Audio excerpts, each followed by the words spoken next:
All right, we are live. Guys, totally pumped for this one. Keith Veltre, CEO, Roy Jones Jr., Boxing Promotions, iKON Fighting Federation, UFC Fight Pass galore. Keith, how you doing, brother? Good. I just got tired of you saying that. I'm tired right now. I It's a know lot of it's like work. I had so many other ones too, Family Man and CEO and Raiders. There's so much. How you guys doing good out there? Doing good in Vegas? You know what? It's hot today. It's 116 degrees, and even in my offices, the air conditioning's got to work double here, and it's Right, still right. hot. Very cool. Very cool. Well, there's so much. There's so much to unpack. Of course, a lot of stuff with iKON and Dean Tool, UFC Fight Pass. Of course, Jones Jr., Tyson, so much. But first and foremost, you. A lot of people, when I said that you were coming on, they had like a lot of questions on the origin story of Keith Veltre in combat sports, even underneath that UFC Fight Pass banner. How did you get connected with Roy Jones Jr. and just in the combat sports world? Dave, that's a question I get a lot. I've known Roy, I think 7, 8 years now. I have a lot of other businesses, and I have a retail sector of my company that we specialize in collectibles, autographs from celebrities, whether it be sports, Hollywood, rock and roll.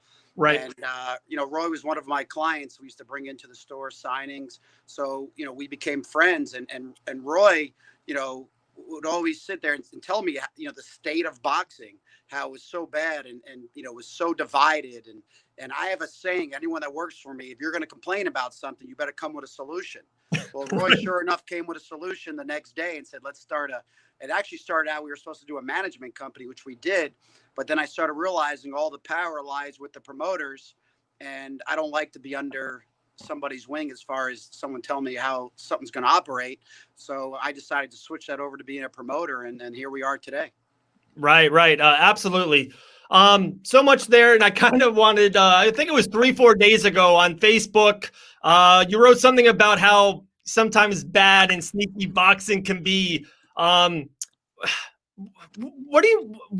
there has to be a reason, like you said, there has to be a resolution reason. I talked to so many mixed martial arts promoters, and it's a little bit, but more of it is smoother. More of it, there's more structure, even on the regional to the sublet level to UFC Fight Pass, and then of course to the big boys. Why do you think that is in boxing? Well, let me first tell you that I come from the world of music. I've dealt with, Kiss, Aerosmith, Fleetwood Mac, Motley Crue. So Right. I understand, how corruption works in a sense, because music's no better than boxing. But I will say boxing's worse than music. So what I'm seeing in boxing is it's so divided between promoters. Then they have the TV contracts that separate where boxers can fight. So not only do you have promoters that don't want to miss out on a big payday, you also have TV networks that don't want to lose out on the viewership. So now all these things have to come together. And in the meanwhile, you got people in the middle that are so goddamn corrupt, Right. that don't know how to structure a friggin' deal. And that's Yep. what drives me crazy. I've done some gigantic deals in my life. And boxing's, 1/10 of these size deals. And they're so hard to put together. It's because it's greed. Greed is, people's worst enemy. Now Right. take MMA. The reason it's so much easier to put a deal is because Dana White hasn't let all that bullshit in. And this is why, where if you know your place with UFC, you can grow with them and be a great partner. And that's what we realize, that we don't need to be the big boy in the block, but we need to be a good partner, like a farm league. And that's what we can create for UFC Fight Pass and UFC, is developing fighters into that network. Absolutely. That is why I like MMA a lot better, believe it or not. Boxing has its plus sides. It can be fixed, but you need to get the dinosaurs out of boxing. And that's what's holding it up. And I'm not saying they haven't put their greatness and molded what boxing is, but man, you got to get the corruption out of there. And it's not the corruption as far as people think. It's more the greed corruption. Right, right. So that's a great crossover, great transition. Is that how iKON Fighting Federation began? How is you felt maybe it was a easier path to mixed martial arts? Of course, everything with Dean Tool and Quinten Ultra came to be with the Fight Pass banner. Dean Tool's matchmaking ability, it's a pretty match made heaven with you and everything that you do for the company. Is this just a perfect marriage? It's a great marriage. And, one of the things I pride myself on is I invest in people. And when I say invest in people, it doesn't necessarily mean, hey, I'm throwing dollars at you. It means that I bring the right people into a company and let them grow with the company, and also take advantage of the monetary side of it, but also take advantage of that their opinion counts. I can only do so much. I mean, my businesses stretch pretty far. We're into casinos. We own whiskey companies. I mean, we go on and on. But my companies are only there because of the people I've recruited to bring in that can help develop these companies. It was a no-brainer for me with Dean. The kid's a go-getter. He knows the business. UFC has a lot of faith in his matchmaking abilities. One of the main reasons I brought him in the quintet. It's people at the leadership roles that think if they know how to do everything is when a business fails. I've been very lucky in life that I've been able to brought people under me that are very knowledgeable, a lot more knowledgeable than me, in the sense of a specialized business. And I let them run with it. I don't put handcuffs on them. I watch the budget, because in this game, if you don't watch the budget, you can get seriously hurt. But I let guys run it. And Dean is a perfect example of that. I'm not putting handcuffs to who he wants to put on the card. I'm not going to sit there and dictate to him, no, I don't believe this guy. If he gives me a good reason why we should pay someone, why we pay him, that person's on the card. If it benefits us for the future of molding that relationship with UFC, that fight's getting done. And that's what I look at when I bring in, quality people. And Dean, no doubt, is a knowledgeable, quality person. But what's great about Dean, you get guys that know the fight game but don't know the business world. Dean knows both. And that's an instant, turn on for me when I wanted to go into MMA. And the reason I want MMA is the biggest factor is the casual fan has floated over to MMA.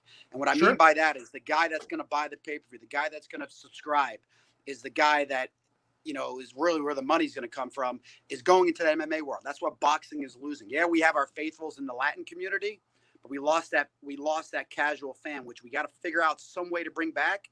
And I think by molding these two things out, not really making it a hybrid show, but two separate shows, but have them go on after each other, we can capitalize on that crowd that will take a look at both aspects of the combat world. Absolutely. I love that idea. Love the idea. September 24th, Biloxi, Mississippi, Roy Jones Jr. Boxing and iKON Fighting Federation fight on the same night. There's a huge crossover, and but there's a good 15% that just love mixed martial arts. And there's a 10 or 8% that just love boxing. Now they can meet in the middle, hangover, still watching UFC Fight Pass, give them more content. Content is king. We all know that. Is it reasonable for me to think or predict that, with Roy Jones Boxing, you guys have fought, all over the world, literally different countries, Tucson, Washington. Will iKON Fighting Federation be fighting in that kind of same loop? I will tell you this, as of yesterday, you'll be the first to hear this.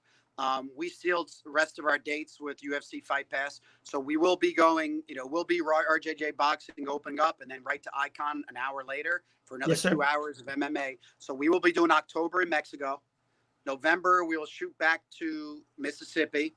December, I'm working on a date that will be international too, but might be West Coast or international. So we usually try to work our dates 90 days out. But I did get the go-ahead that we are locked in for all those dates for the UFC.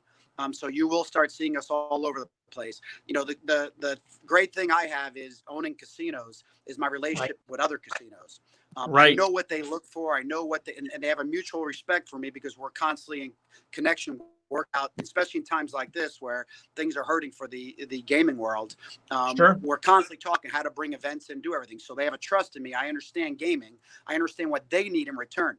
The biggest thing promoters fail to realize, they look for that site fee and they get the money and then they don't think beyond that. I think years ahead. I know what casinos look for because I put myself in their shoes. I am in their shoes. So I develop a plan that works for them and also works for us. That is why I have the exclusive with the El Dorado Group. That is why I have exclusives with a lot of casinos around there and I get money from them. Big money.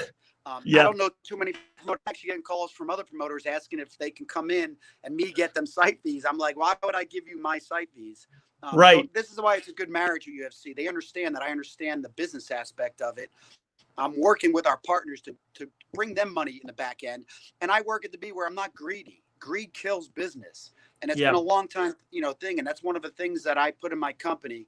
And the people know there's a saying that greed will kill.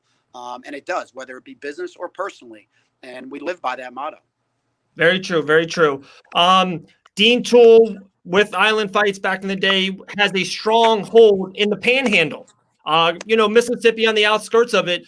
can we see iKON 2021 and ongoing in that Panhandle region or in the Florida region? Or because it seems like Roy Jones Boxing, you guys do a lot of West Coast shows, Vegas shows, California shows. Do you think we can see iKON in the East Coast and especially in Florida? Well, we don't want to hurt Dean's brand in Island Fights. He's built that up. So Right. part of our business relationship is me also respecting what he's done with Island Fights. I don't look at competition sometimes as competition. I look at it as we can cross brand and build together things. So part of my deal of bringing Dean in is also respecting his brand he's built with Island Fights. You just don't want to turn a brand away from that. And maybe in the future, listen, I've built my companies on acquiring other companies. So Dean, if you're listening, one day maybe I might come and acquire you. There you go. There you go. I've always Dean's gonna love that. Trust me, he's listening. Competition doesn't need to be competition. We can Right. work together. Right. We've been very successful. If you notice, all our RJJ events are sold out fights. I get a ton of people ask me, how do we sell out these fights? It's about digital marketing. It's about social media. And I do love that Dean gets that. Dean's one of the few promoters that gets that. He understands what we're doing, and we have a philosophy, that it combines, it works together. So to answer your question, if we are there, it'll be to support Island Fights, and it might just be boxing before that, not iKON. I don't want to destroy what he's done in the brand. He's built a great brand. Sure. So he knows that, and I'm not the type to go in there. If I want to take over an area, we're going to take over that area. We have the funds to do it, and we have the capability of doing it. I don't always want to do that. I want to work with people. For example, like Right Hook Promotion, they control boxing out of Mississippi. Instead of me going there and try to compete with him, I work with him. He's a great partner. He's an honest partner. He's one of the most honest guys I know in boxing, and I'll do any deal he puts my way. So that's the type of partnerships we want to develop. Is we can bring TV, but they can still capitalize on doing what they're doing there and make money. Right. Wow. Great job. And especially with Dean Toole, back on him just a little bit with the social media. Yeah. Like you said, with time, I feel like Dean has gave me a ton of time. Like you said, nothing about money. It's putting me underneath that growing tree, the learning tree, and learning stuff, teaching me a lot via social media and how you can connect and get and earn via by social media. But of course, I have to talk about it. The Roy Jones Jr. Mike Tyson fight. November 28th, we think the date is now. The video yesterday on Facebook with Roy Jones, we saw that you shared it as well. You said the word greed a couple times here in the podcast. Is everything okay? Are we still going to see this mega epic fight? We will see it. As a matter of fact, it was funny because 3 minutes before you, I just got off the phone with Natlin Jones, Roy's wife. So we were going over some strategic planning for that fight, plus moving forward on other stuff. But what you have to realize is Roy's a very easy guy to do a deal with, believe it or not. I mean, I've dealt with a lot of celebs in my life. He's very easy to do a deal with. But, when you promise him something, you should deliver. So, our biggest problem was, I don't know if a lot of people know this, but the announcement of the fight being pushed was put on by Mike's sister-in-law on someone's social media. So I woke up Sunday morning, or maybe it was Saturday morning. I'm getting these text messages that the fight might be moved. Is this true? I had to go to the person's social media to see that his sister-in-law put that on there. So that doesn't make us happy when you see that. I mean, it's unprofessional, but I get it. I mean, sometimes you can't control. Everybody wants to be the first to social media. So I'm going to bank it, knowing what I know of Mike, that he probably had no clue that was done. So, hey, take it. It's a mistake. But, it takes both parties to agree to move that fight. And that's what has to be agreed upon. That plus, when we signed the original contract, it had in there no fans. Well, now November might bring fans. So how does Roy get paid from that? It's only fair to have knowledge. So we weren't saying, hey, Roy's not going to fight. We're saying we just want to know how these things are playing out now, that probably November 28th, we're going to be allowed fans. At the end of the day, everyone needs to be compensated, and we want everyone to make money. But it needs to be a fair deal. And I'm not saying that the Tyson people intentionally went out that they wanted to make it a fair deal. What I'm saying is you just have to have all those facts. And if those facts aren't given, then we have the right to say until those facts are given, there is no fight. Because we want to be honest with Roy's fans. And that's exactly what he was trying to do.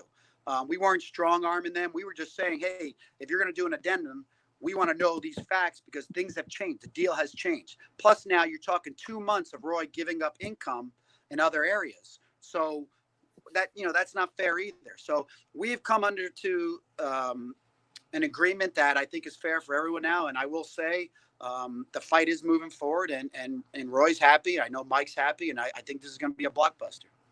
Oh, I can't believe we cannot wait. It's definitely a blockbuster. Keith Veltre, we appreciate your time so much. I have one last thing, and I got 10 good questions for you. First thing that comes to your head kind of thing. People get to know and connect with you. One is, last thing is, I'm a huge family guy. Got 4 kids, beautiful wife, huge family guy.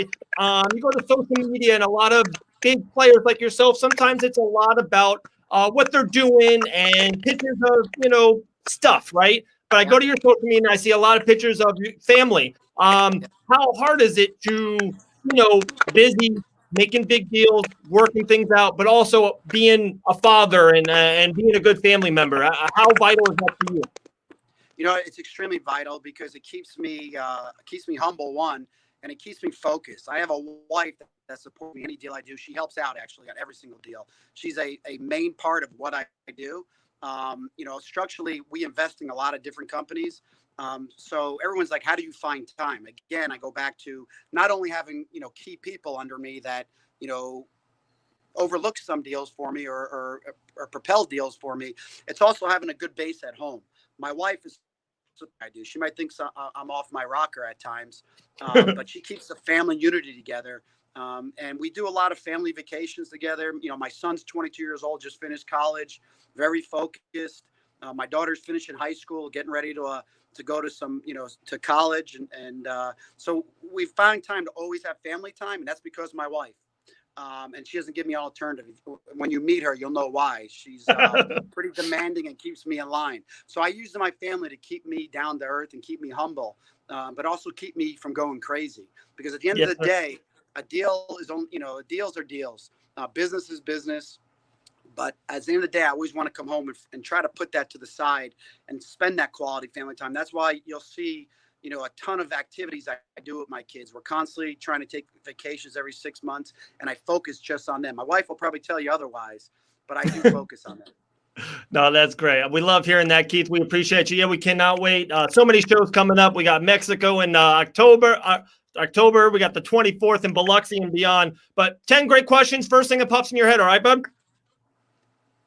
Questions for I was going to ask you 10 random questions. Oh, good. Okay. The most interesting person you have ever talked to? Yogi Berra. All-time favorite movie? Braveheart. Great one. Beach or mountains? Beach. What everyday activity do you still do that you get excited about? I run. Okay. Your favorite piece of technology? My phone. What is your biggest fear? Snakes. Agree. If you started a charity, what would it be for? Unfortunate kids.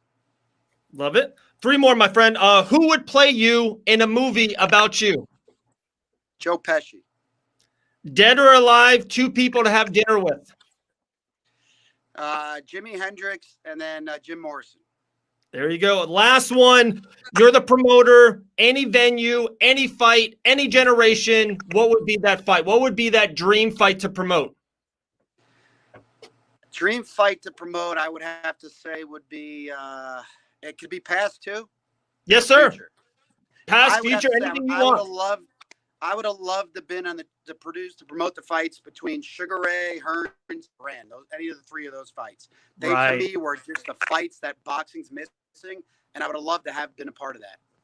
Wow. Unbelievable. Keith Veltre, appreciate your time very much. A lot of big stuff happening in the future. And can't wait. iKON Fighting Federation, Roy Jones Jr. Boxing Promotion, September 24th, UFC Fight Pass, September 24th, Biloxi, Mississippi. Talk to you soon, Keith. Appreciate it. All right. Thanks, Dave. Have me on. Talk to you later. You too, brother.